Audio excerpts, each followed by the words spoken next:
제가 지금 성경 신약 성경 239면에 있습니다. 세 절의 말씀인데요. 우리 한 목소리로 말씀을 봉독했으면 좋겠습니다. 우리 시간 로마서 1장 2절로 4절 말씀 다 같이 합독하시도록 하겠습니다. 시작.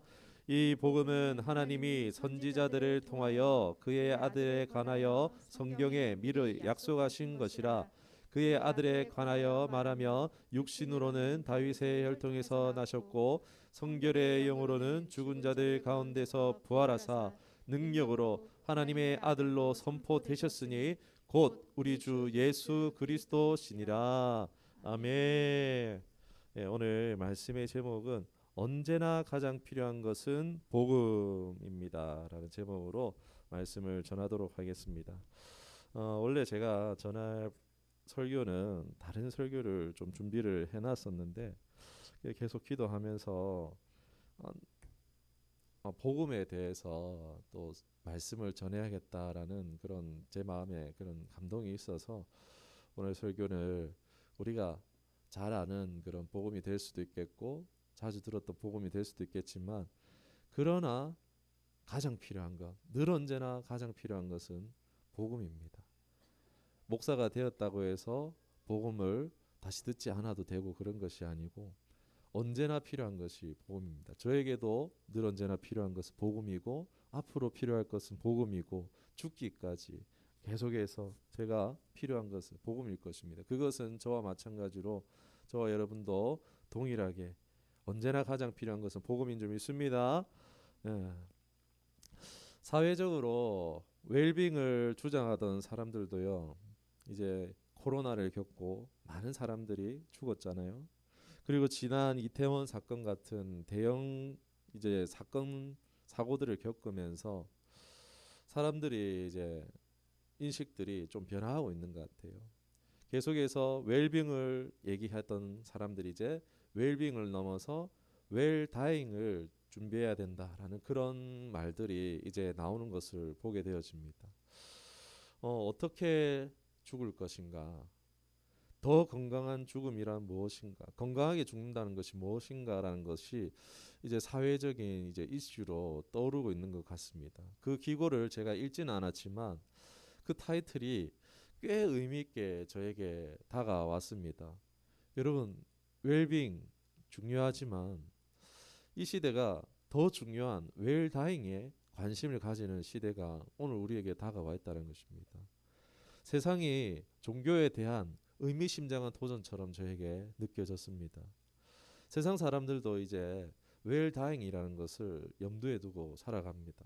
우리 주변에 죽음이 코앞같이 와 있기 때문에 이 시대 자체가 그런 시대이기 때문에 반드시 찾아오고 누구에게나 찾아오는 죽음이라는 이 주제 앞에 이 민감한 주제 앞에 사람들이 이제 생각하기 시작했다는 거죠.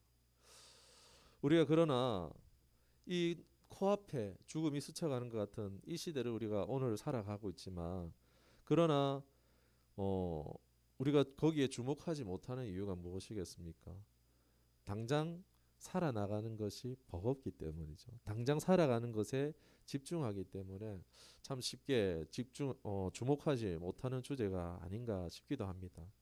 그러나 생각해봤으면 하는 것은 하나님의 백성인 성도들에게 살아나는 것, 살아가는 것에만 집중하는 것이 과연 올바른 것일까?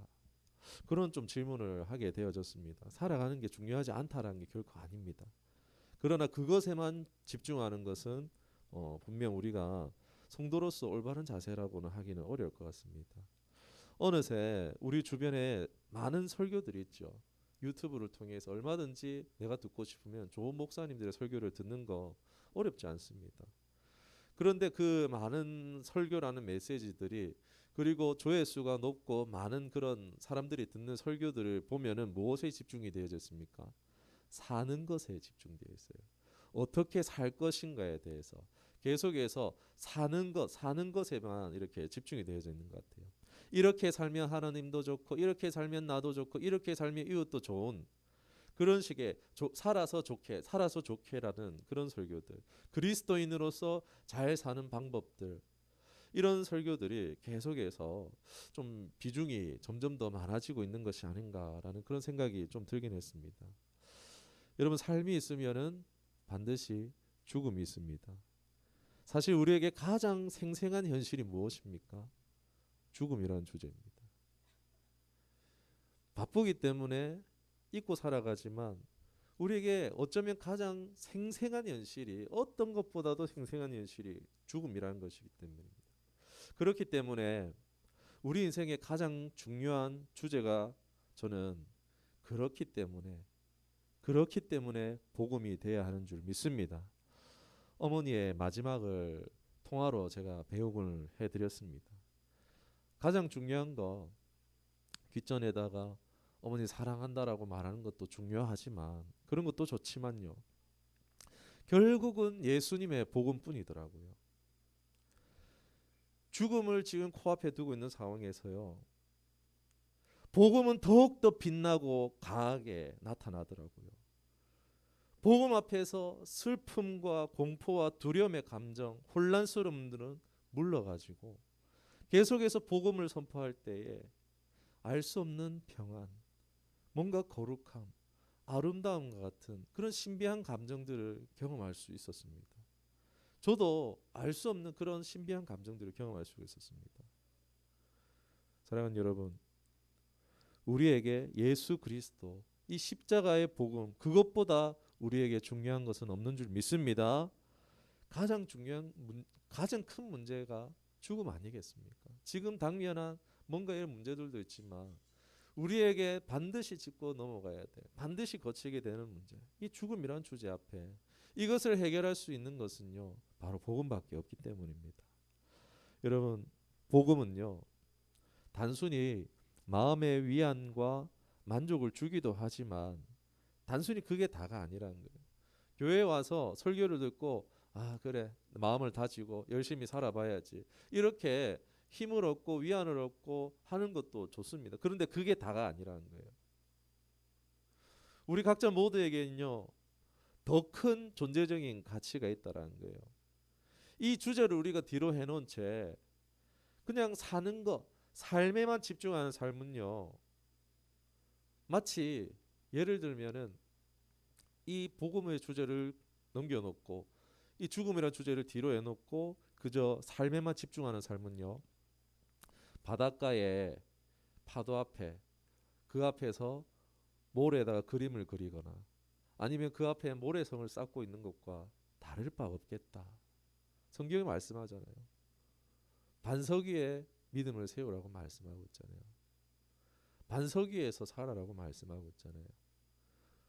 내 삶 가운데에 이 분명한 주제 앞에 우리가 복음으로 서지 않으면요, 아무리 그 삶을 잘 사는 것처럼 보이고 아무리 풍족하게 사는 것 같고 아무리 건강하게 사는 것 같을지라도 그것은 파도 앞에서 모래성을 쌓는 것과 다를 바 없다라는 것입니다. 제가 오늘 죽음이라는 무거운 주제를 가지고 나왔습니다. 그러나 제가 얘기하고 싶은 것은요, 죽음이란 사실이 너무나 분명한 사실인 것처럼 오늘날 우리에게 필요한 것은 이 복음이 우리에게 생생하여야 하는 주제라는 것을 말씀드리고 싶어서 오늘 이런 주제를 가지고 나왔습니다.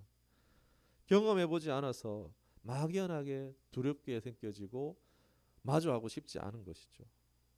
그러나 우리가 주님의 복음 안에 있을 때에 죽음은 더 이상 두려워할 대상이나 피하고 싶은 것이 아닌, 무거운 주제가 아닌, 그저 우리가 다음으로 넘어가기 위한 문을 하나 열고 그 방으로 들어가는 것처럼 이전과 다르게 다가올 수 있을 것입니다. 지금 우리에게 가장 필요한 것은요, 어떻게 사는가, 그것도 고민되고 걱정이 되지만 그보다도 더 우리에게 각자 필요하고 중요한 것, 바로 복음인 것을, 절실한 주제임을, 무엇보다 지금 당장 복음을 강력하게 붙들어야 하는 것임을 동감할 수 있는 시간이 되어지기를 주님의 이름으로 축원합니다. 네, 복음, 여러분, 복된 소식, 기쁜 소식입니다. 전쟁에서 승리한 소식 또는 불치병이나 전염병 가운데 치료제가 개발된 것 같은 그런 소식이 굉장히 기쁜 소식이라 할 수 있겠죠.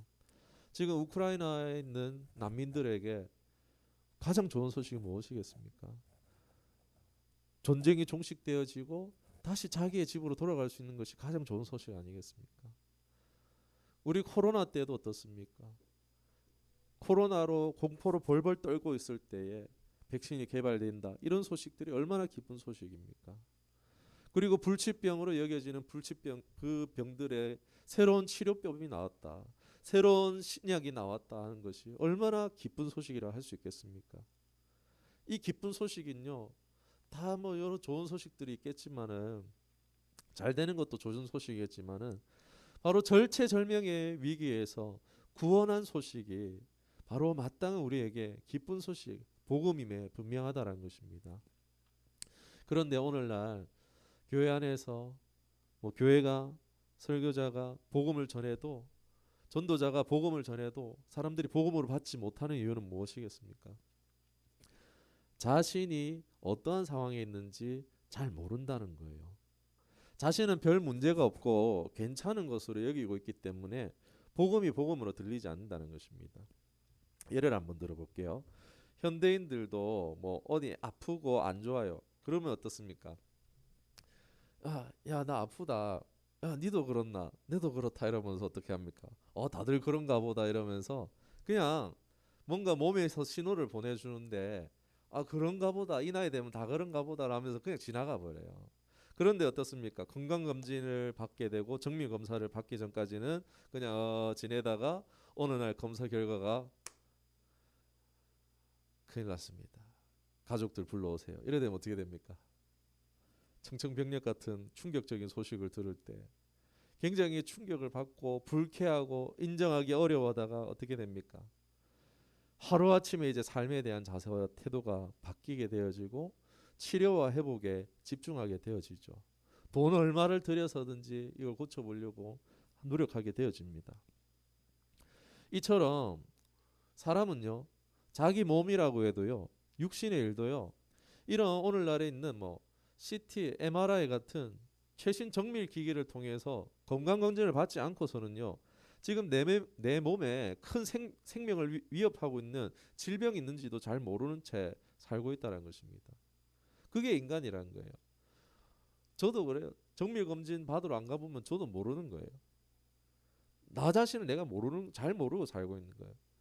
그런데 하물며 영혼의 문제는 어떻냐라는 것입니다. 육신의 일에 바쁘기 때문에요. 육신의 일은 그나마 그래도 어느 정도 관심을 갖지만 그러나 영의 혼에 대해서 우리가 더 관심을 갖지 못하고 살아가지 않습니까? 그냥 당장 보통 눈에 보이는 것도 아니고 그냥 괜찮은 줄 알고 우리가 살아간다는 거예요. 자기 자신은요, 자신을 잘 모릅니다. 살아남는 것에, 살아가는 것에 우리의 시선이 집중되어 있지 우리 스스로 자기 자신을 바르게 보지 못한다는 것입니다. 살기는 열심히 살다 계속해서 그러나 인생에 찾아오는 문제들이 있죠. 내 상식과 경험으로 이해되지 않는 상황들을 마주하거나 뭔가 인생의 이유를 알 수 없는 문제, 질문들을 마주할 때에 그때서야 어떠죠? 우리가 인생을 멈추고 한번 생각해 보는 거죠. 이게 뭐지? 내 삶에 이게 무슨 일이 일어났지? 그러면서 내면의 문제, 내 인생의 내 영적인 문제에 관심을 가지기도 한다는 것입니다. 그러나 대개의 사람들은 당장의 문제 해결에만 집중하고 맙니다. 더 깊게 생각하지 않으려고 해요. 인생의 질문에 대한 답을 찾으려고 하지 않는다는 것입니다. 여러분 이것만 보아도요. 사람이 얼마나 자기중심적이고 얼마나 근시안적이고 자기 스스로 존재 하나 잘 간수하지 못하는 미약한 인생임을요. 우리는 알 수 있습니다. 오늘 우리에게 주어진 성경은요. 뭐 CT, MRI 그것보다 더 뛰어난 전문 진단 기계 같은 역할을 우리에게 해준다는 거예요. 이 성경으로 말미암아요. 인간이 어떠한 상태에 있는지 보게 한다는 것입니다. 여러분 질병은요. 나타나는 현상일 뿐입니다. 그보다 더 앞선 문제들이 있는 거예요. 그러나 성경은 그것을 무엇인지를 말해주고 있다는 것입니다. 인간이 바로 부패하고 소망 없는 존재임을 바로 죄인된 존재이며 그 죄로 말미암아 그 죄가 나를 괴롭게 하고 그 죄가 나를 망하게 하고 그 죄가 또 그 길의 끝에 사망이라는 영벌이라는 죽음을 가져다 준다는 것을 성경 우리에게 말해주고 있습니다. 대부분 건강검진의 결과가 좋지 않으면 어떻겠습니까? 불쾌하죠. 굉장히 기분이 좋지 않죠. 뭔가 내가 잘못 살았나? 나는 잘못 살지 않았는데 내 인생에 왜 이런 일이 생겨났지? 이런 일이 생겨났지 하면서 불쾌하고 받아들이기 어려워합니다. 그러나 건강검진 결과를 받아들이고자 할 때에 치료와 회복의 길이 열리듯이 하나님의 말씀 앞에 내가 죄인이라는 사실, 그리고 그것이 나를 망하고 죽이고 있는 것임을 인정하는 그때에 바로 인생의 회복과 소망으로 나아갈 수 있게 되는 것입니다. 사랑하는 여러분, 내가 죄인인 줄 아는 그것이 은혜인 줄 믿습니다. 성경은 말합니다. 의인은 없나니 하나도 없다라고요. 모두가 다 치우쳐 죄인이 되어서 무익한 자가 되었다라고 말합니다. 한 명도 없다고요. 자연법으로 출생한 사람 어떤 한 사람도 없다라고요. 이 죄로 인하여서 이 땅에 사망이 왔다라는 거예요. 이 땅에 질병이라는 것이 왔다라는 거예요. 이 땅에 인생의 질고와 어려움이 왔다라고 성경은 폭로하고 있습니다. 이런 일이 왜 생겼지? 거기에 대해서 성경은 분명히 죄 때문이라고 말씀하고 있습니다. 1차적인 죽음의 육신의 죽음 이후에 심지어 이제 둘째 사망의 해까지 있다라는 것을 밝히 말해주고 있습니다. 얼마나 죄가 인간에게 무익하고 나쁜지, 더럽고 악한 것인지, 그러나 그것이 나쁜지도 알면서 끊지 못하고 탐하고 연합되어져 있는 것이 사람이라는 것을, 연약한 사람이라는 것을, 빛이 왔으나 어둠을 더 사랑하는 죄된 나 된 죄, 그것이 인간의 비참한 상태라는 것을 성경은 알려주고 있습니다. 말씀하고 있습니다.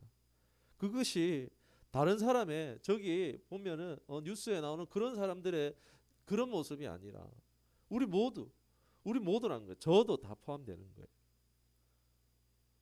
망할 수밖에 없고 죽을 수밖에 없고 지옥 가는 것이 본전인 인생임을, 치료할 수 없는 질고병을 타고난 불치병 시한부 인생처럼 인간의 영적 상태, 영적 진단의 결과가 그렇다는 것입니다. 그런데요, 이거는요, 아무리 말해줘도, 사람들에게 말해줘도 어떻습니까? 내가 그것을 내가 병원 가보지 않고 내가 그 건강검진을 받고 내가 그것을 의사에게 듣고 판단받지 않으면은 아무리 사람들이 야, 그 병원 가봐라, 그 큰일 난다 이래도 안 듣잖아요, 사람들이. 그것도 마찬가지입니다. 우리가 죄인인 건요, 제가 여기서 아무리 여러분 죄인입니다, 회개해야 돼요 라고 소리치더라도 스스로 그것을 받아들이지 못하는 경우가 많다는 것입니다. 그렇기 때문에요, 우리가 하나님의 말씀을 읽어야 되는 거예요. 이 성경이야말로 최첨단 의료기기보다도 더 정밀하게 내 속의 깊은 것을 감찰하고 진단을 내리며 치료할 길을 알려준다는 것입니다. 성경을 읽으면요, 저 역시도 청년 때 성경을 읽어야겠다라는, 살려면 성경을 읽어야겠다라는 생각이 들어서 막 성경을 읽었었던 때가 있습니다. 그러면서 하루에 가장 많이 볼 때는 한 500장 이렇게 읽었었던 것 같아요.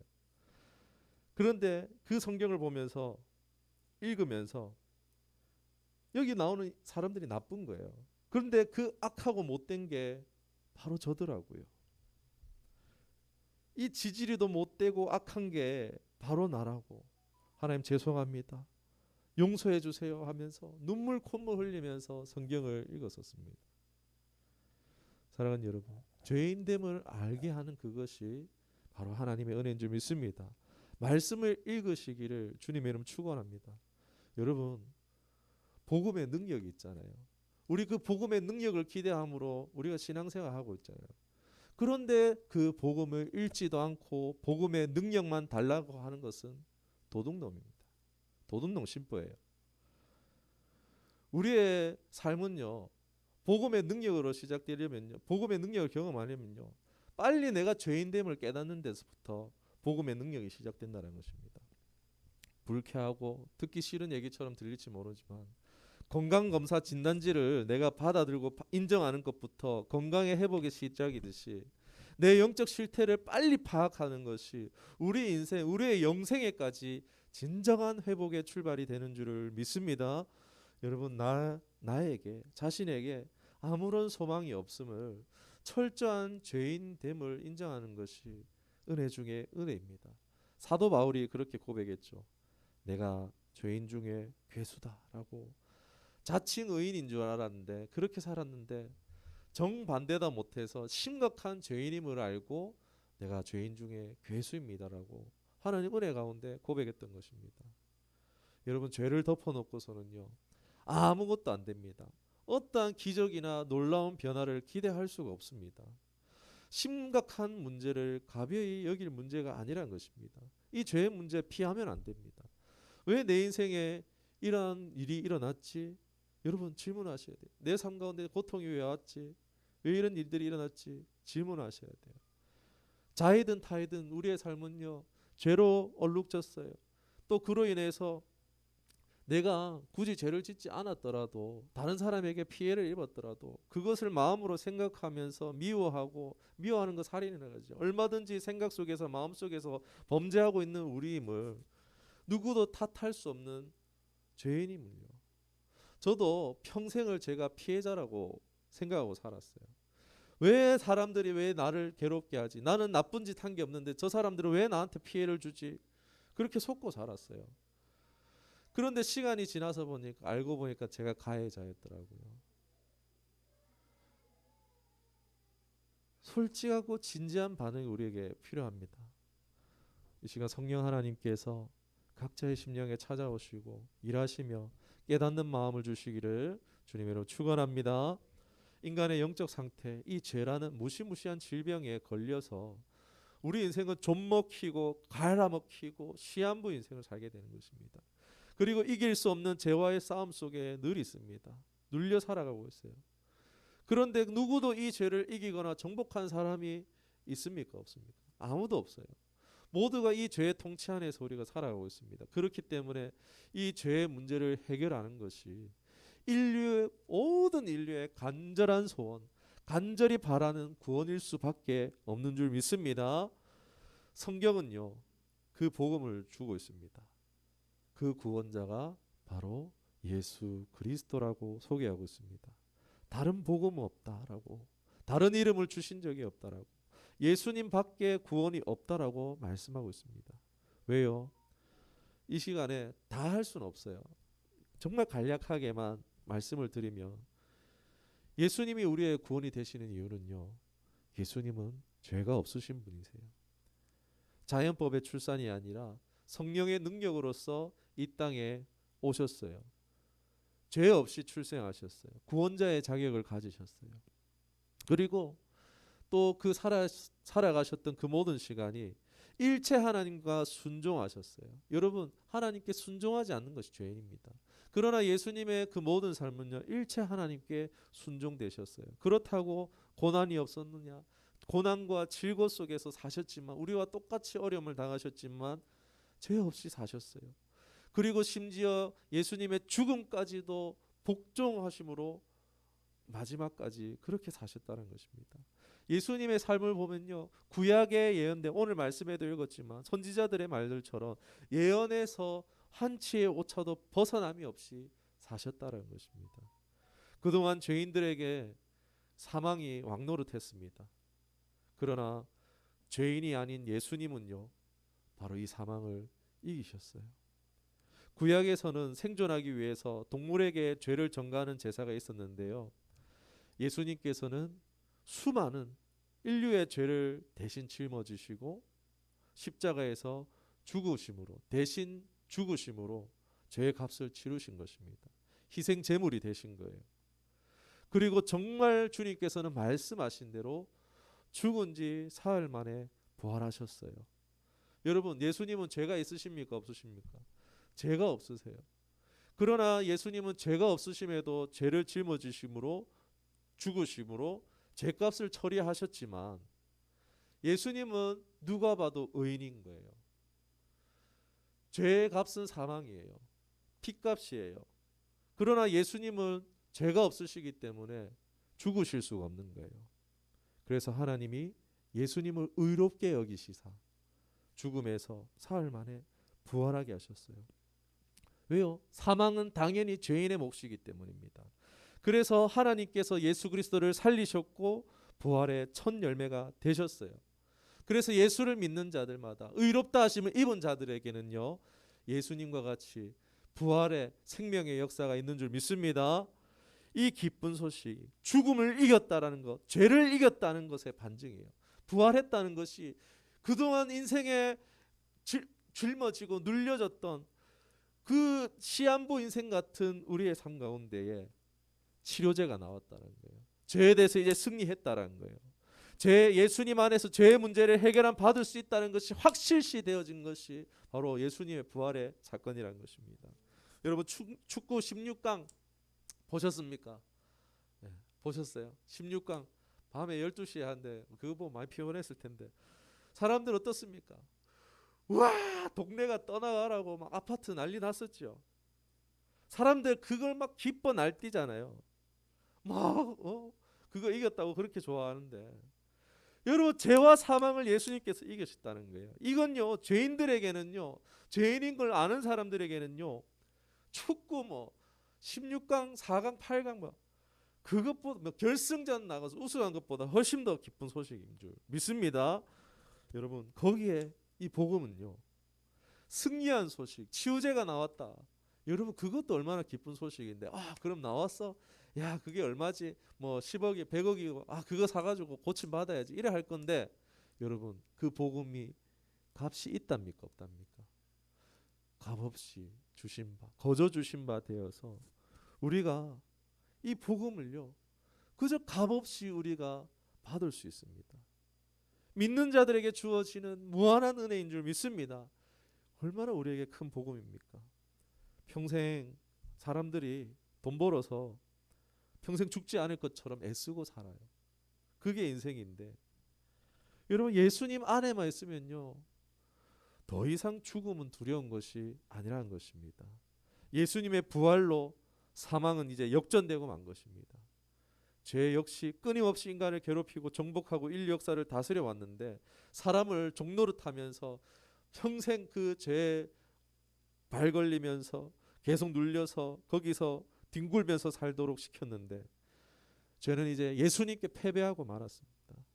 이제 예수님 안에서 그 승리에 동참하는 자들이 되게 해주셨다는 것입니다.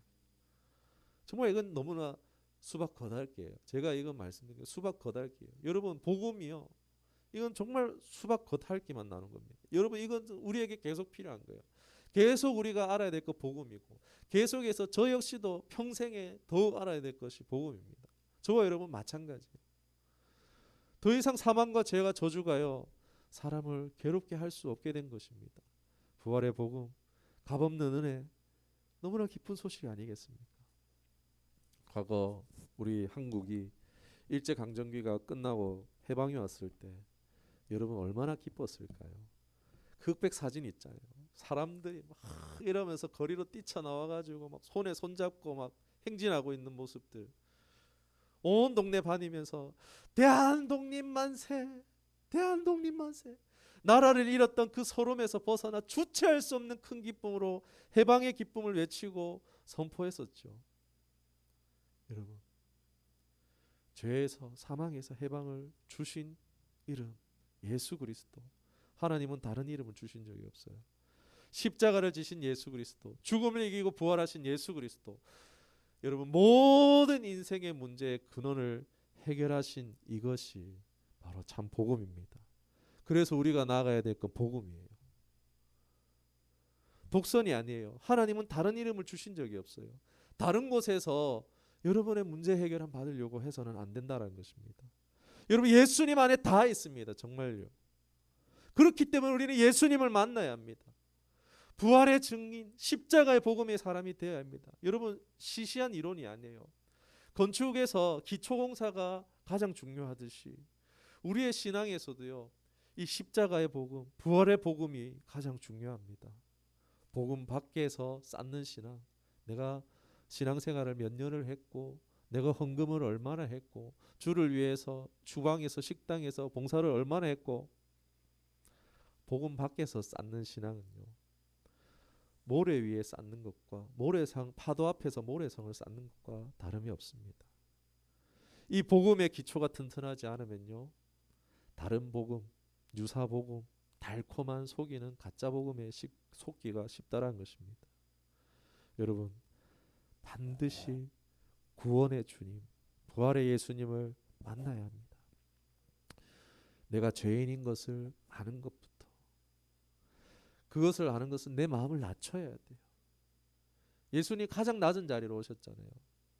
내가 만날 수 있는 것은요, 내가 잘 나갈 때 만나지 않습니다. 내 마음이 가장 낮아졌을 때. 주님, 밑이 어디예요? 내가 이 더 이상 내려갈 곳이 어딘지 모르겠어요 하는 그곳에, 우리의 마음을 가장 낮출 때, 그곳에서 우리 주님 만나 주십니다. 마음이 낮은 사람은요, 하나님의 말씀에 귀를 기울일 수밖에 없어요. 성도와 교회의 가장 큰 재산은 바로 예수 그리스도, 십자가, 부활입니다. 여러분, 예수님 안에 다 있습니다. 예수님을 우리는 반드시 만나야 됩니다. 히브리서 4장 2절에 그들과 같이 우리도 복음 전함을 받은 자이나 들은 바 그 말씀이 그들에게 유익하지 못한 것은 듣는 자가 믿음과 결부시키지 아니함이니라. 사는 게 중요하지만 그보다 중요한 것이 복음입니다. 눈앞에, 지금 내 눈앞에 여러분 문제가 있죠. 그러나 눈앞의 문제는요, 예수 그리스도께로 나아가게 방향을 가리키고 있는 이정표일 뿐입니다. 여러분, 이정표에 주목할 필요가 없어요. 이정표에 주목하실 필요가 없어요. 고난 고탕이라는 이 이정표를 지나야 문제 앞에, 눈앞의 문제 해결만이 기쁜 소식이 아니라, 다른 게 필요 있는 것이 아니라 정말 우리가 진짜 복음 앞에 서는 것이 필요합니다. 우리 복음을 통과합시다. 다른 복음은 없습니다. 될 수도 없습니다. 예수님의 복음만이 참 복음입니다. 이 예수님만이 진정한 내 인생의 문제를 해결해 줄 수 있습니다. 그 복음으로 사십시다. 복음을 경험하십시다. 죄와 저주와 사망을 이기시는 이 구속의 기쁨을 우리가 경험하기를 주님의 이름으로 축원합니다. 저에게도 앞으로도 저와 여러분에게 평생에 필요한 것이 바로 이 복음입니다.